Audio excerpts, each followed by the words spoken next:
Hello friends, welcome back to my channel advance English 101। आइए देखते हैं पहला सेंटेंस। क्या मुझे एक गिलास पानी मिल सकता है? Can I have a glass of water please. जब भी मिलने की बात करते हैं, कोई चीज़ मिलने की, तो कैन का यूज़ करते हैं और उसके साथ सब्जेक्ट के साथ हैव का यूज़ करते हैं। यह किताब उस दुकान में मिल सकता है। This book can be had in that shop. तुम्हें वहाँ खाना बिल्कुल फ्री में मिल सकता है। You can have food there for free at all. You can have food there for free at all. क्या मुझे यहाँ काम मिल सकता है? Can I have a job here please.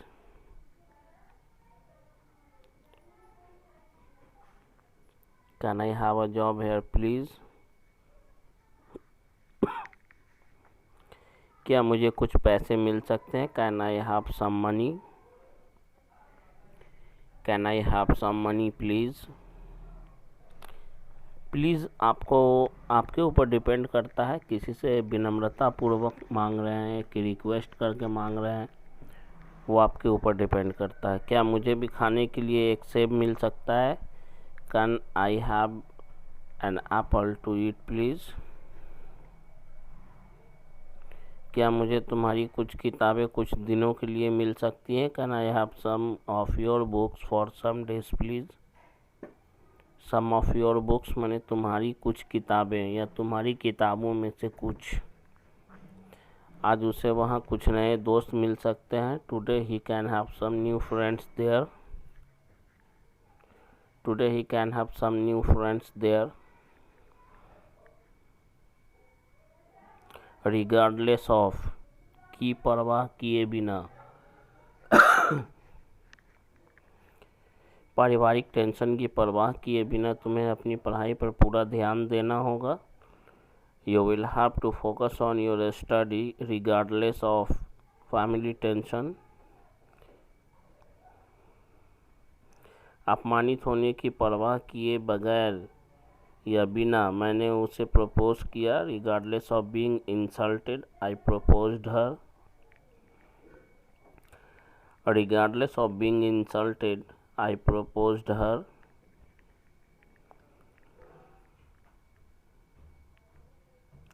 जात पात और धर्म की परवाह किए बिना यह सुविधा सभी को प्रदान किया गया। This facility was provided to everyone regardless of caste and religion. This facility was provided to everyone regardless of caste and religion. Fraud with से भरा हुआ।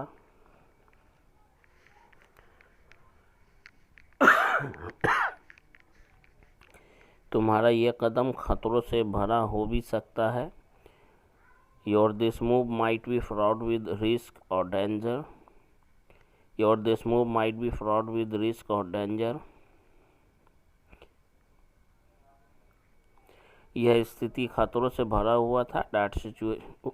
वह स्थिति खतरों से भरा हुआ था। That situation was fraught with danger. That situation was fraught with danger.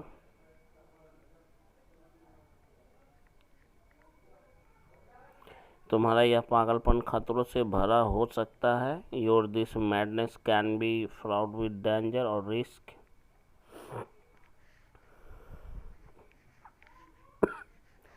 Your this madness can be fraught with risk or danger. उसका यह गलत कारनामा खतरों से भरा हुआ है। His this misdoings are fraught with risk. His this misdoings are fraught with risk. Sound, इसका मतलब होता है लगना। यह अच्छा लगता है। It sounds good.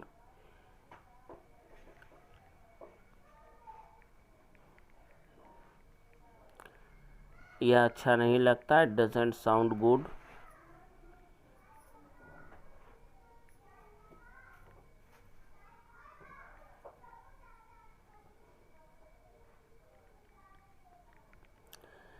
यह एकदम खोखला लगता है। It sounds hollow at all. It sounds hollow at all. It के अनुसार ही हम लोग नेगेटिव है तो डजेंट का यूज़ करेंगे। इट ही हमारा मेन सब्जेक्ट का काम करता है इसमें। यह खोखला बिल्कुल नहीं लगता है। Doesn't sound hollow at all. उसका खेल मुझे दमदार लगता है। His play sounds effective to me. His play sounds effective to me. मैं जानता हूँ ऐसा करना बेकार लगता है, लेकिन मैं तो इसे करूँगा ही। I know it sounds useless to do, but I will definitely do it. या I will do it for sure. I will do it for sure.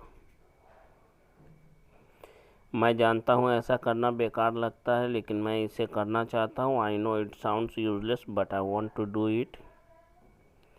I know it sounds useless, but I want to do it.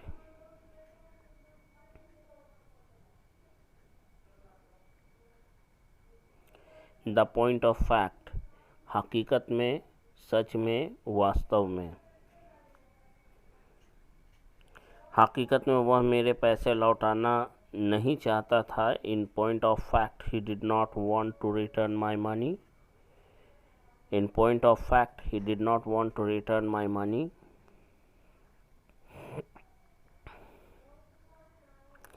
हकीकत में, यह सच में, वह औरत उसकी सौतेली माँ है। In point of fact that woman is his step mother. In point of fact that woman is his step mother.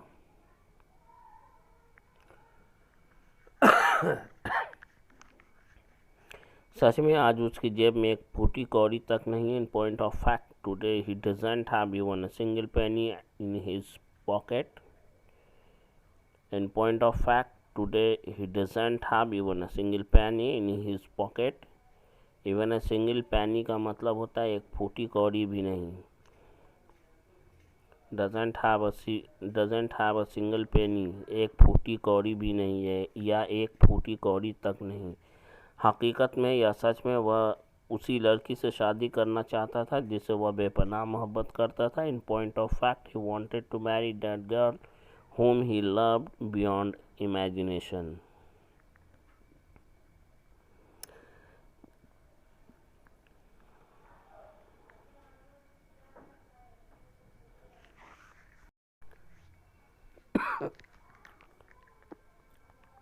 First,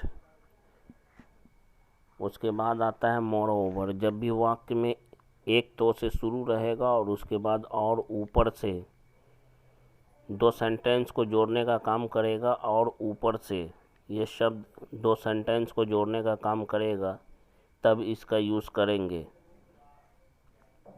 एक तो मेरे पास आज पैसे नहीं हैं। Firstly today I don't have money. More over, और ऊपर से I feel like watching movie. मेरा मूवी देखने का मन कर रहा है। I feel like watching movie. Firstly today I don't have money, more over I feel like watching movie.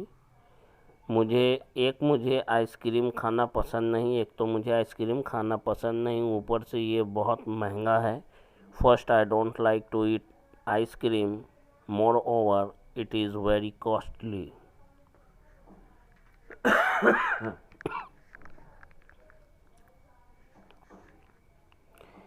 एक तो इस गांव में नेटवर्क नहीं है, ऊपर से बैटरी भी ख़त्म होने वाली है। First, there is no network in this village. Moreover battery is to die. Is to die का मतलब है ख़त्म होने वाला है।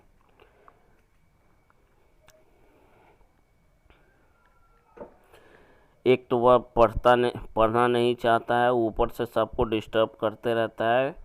First, he doesn't to learn. Moreover he doesn't want to learn. Moreover he keeps disturbing all.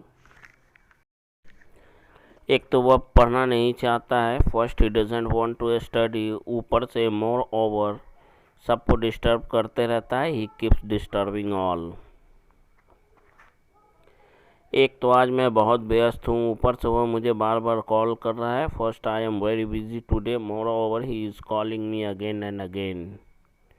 First I am very busy today, more over he is calling me again and again.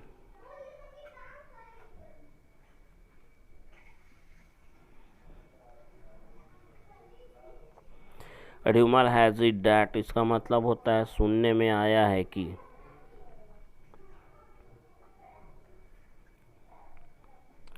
सुनने में आया है कि वह रिश्वत भी लेता है। Rumour has it that he bribes as well.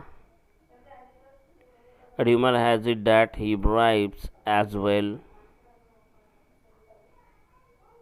Bribe का मतलब रिश्वत भी होता है, ब्राइब का मतलब रिश्वत लेना भी होता है। सुनने में आया है कि वह ऑफिसर एक घूसखोर है। Rumour has it that officer is a bribe Sikar. Rumour has it that officer is a bribe Sikar.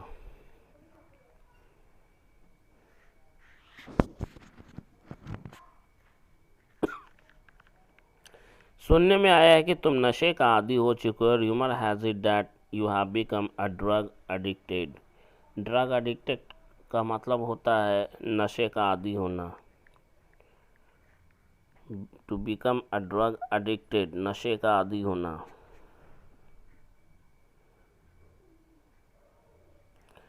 सुनने में आया है कि तुम बहुत जल्द आईएएस ऑफिसर बनने वाले हो। Rumour has it that you are going to become an IAS officer very soon, या इन कमिंग डेज भी कर सकते हैं। Rumour has it that you are going to become an IAS officer in coming days और very soon. सुनने में आया है कि आपका बेटा कल चोरी करते हुए रंगे हाथों पकड़ा गया है।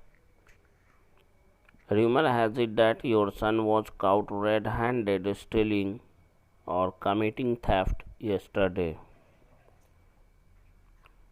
पकड़ा गया है, मैंने नहीं बोला, पकड़ा गया, इसलिए यहाँ पर सिंपल पास्ट का पैसिव वॉइस बना है was।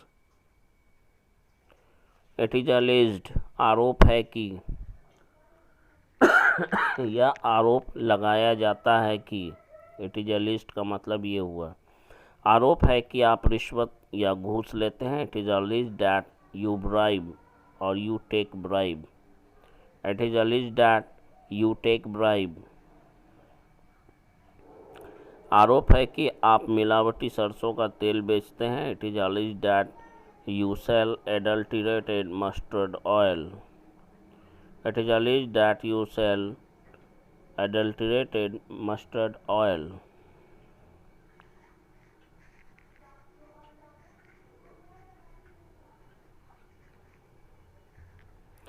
आरोप है कि आप लोगों को गुमराह करते हैं। It is alleged that you misguide the people. It is alleged that you misguide the people.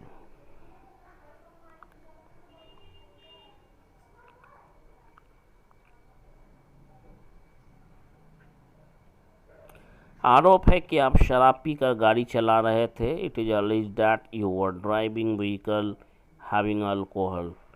यहाँ गाड़ी का कोई नाम नहीं है, 4 व्हीलर 2 व्हीलर, इसलिए व्हीकल का यूज़ किया गया है।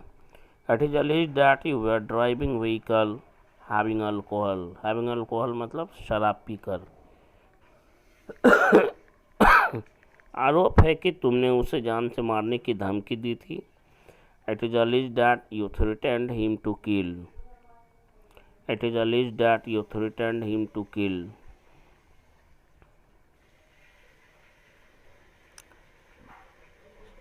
Subject plus helping verb plus accused of plus verb की फोर्थ फॉर्म, ये हमारा कंप्लीट स्ट्रक्चर हो गया। जब भी बोलना हो गुनहगार या दोषी ठहराया जाता है किसी सेंटेंस में, ऐसा बोलना है तो इस स्ट्रक्चर का यूज़ करेंगे। तुम्हें चोरी करने के लिए दोषी ठहराया जाता है। You are accused of stealing. You are accused of stealing. तुम्हें दिन दहाड़े सोनार की दुकान लूटने के लिए दोषी ठहराया जाता है। You are accused of robbing a jewellery shop in a broad daylight. Broad daylight का मतलब होता है दिन दहाड़े। You are accused of robbing a jewelry shop in broad daylight.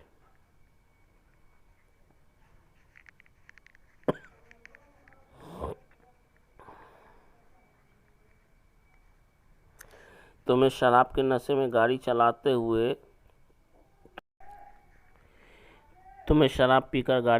हुए दो लोगों को कुचलने के लिए आरोपी ठहराया जाता है. You are alleged of running over two people while driving vehicle after having alcohol. You are alleged of running over two people while driving vehicle after having alcohol. आपको लोगों को गुमराह करने के लिए आरोपी ठहराया जाता है. You are accused of misguiding the people. Misguide का मतलब बहकाना या गुमराह करना. You are accused of misguiding the people. Misleading भी बोल सकते हैं गुमराह करने के लिए. रिक ऑफ बदबू आना या बू आना. उसकी बातों से बेईमानी की बू आ रही थी. His conversation was reeking of dishonesty. His conversation was reeking of dishonesty.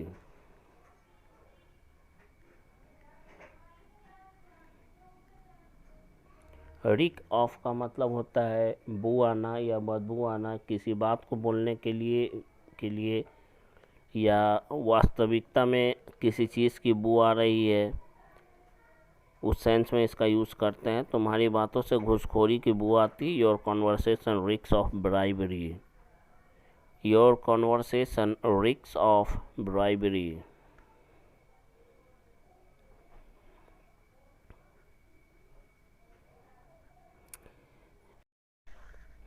तुम्हारे मुंह से प्याज की बू आ रही थी. Your mouth was reeking of onion. Your mouth was reeking of onion.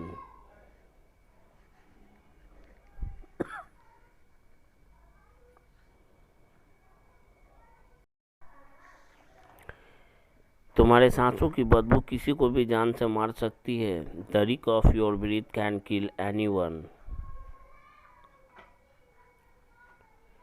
The reek of your breath can kill anyone.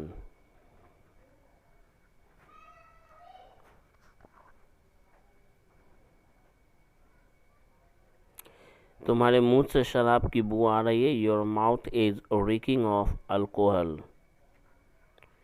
Your mouth is reeking of alcohol.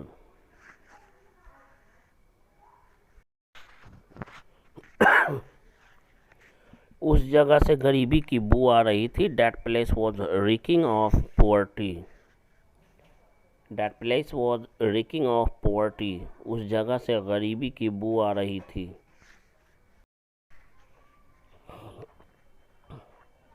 उसके हाथों से लहसुन की बू आ रही थी. Her hands were reeking of garlic. Her hands were reeking of garlic.